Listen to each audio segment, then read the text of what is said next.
નમસ્કાર, star India TV ન્યૂઝમાં આપનું હાર્દિક સ્વાગત છે। હું છું હેમલતા ત્રિવેદી। આપ જોઈ રહ્યા છો સ્ટાર ઇન્ડિયા ટીવી ન્યૂઝ, સત્યની વાતે સત્યની સાથે। જાલોદ તાલુકાની સાદેડા પ્રાથમિક શાળાના શિક્ષકની બીએલઓ કામગીરી દરમિયાન તબિયત બગડી 108 દ્વારા તાત્કાલિક હોસ્પિટલ ખસેડાયા। બીએલઓ કામગીરીની વધતી દબાણસભર ફરજો, શિક્ષકની તબિયત ખરાબ, રીતમ હોસ્પિટલમાં તાત્કાલિક સારવાર।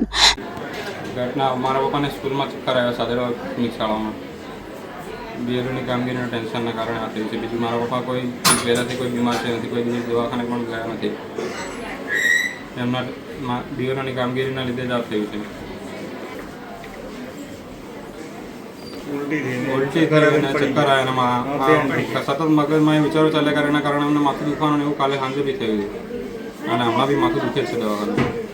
જાલોદ તાલુકાના સાદેડા ગામની વર્ગ પ્રાથમિક શાળામાં ફરજ બજાવતા શિક્ષક સાથે આજે એક દુઃખદ બનાવ બન્યો હતો, જેમાં શાળાના શિક્ષક તથા બીએલઓ તરીકે ફરજ બજાવતા ડામોર બચ્ચુભાઈ પાસિંગભાઈ તબિયત બગડતા સ્કૂલની અંદર જ લથડી પડ્યા હતા।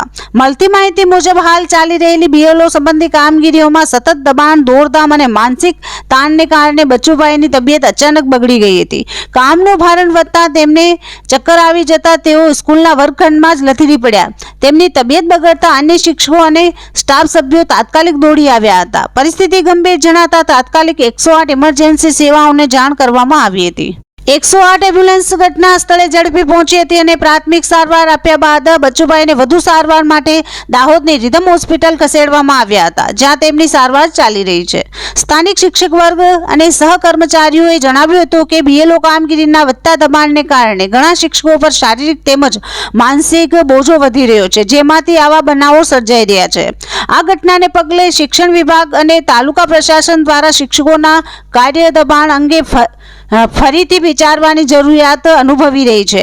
હાલ બચ્ચુભાઈની સ્થિતિ સ્થિર છે અને વધુ સારવાર માટે ડોક્ટર્સની ટીમ પ્રયત્નશીલ છે। Star India TV news Jhalod reporter Pankajbhai Pandit, જિલ્લા દાહોદ।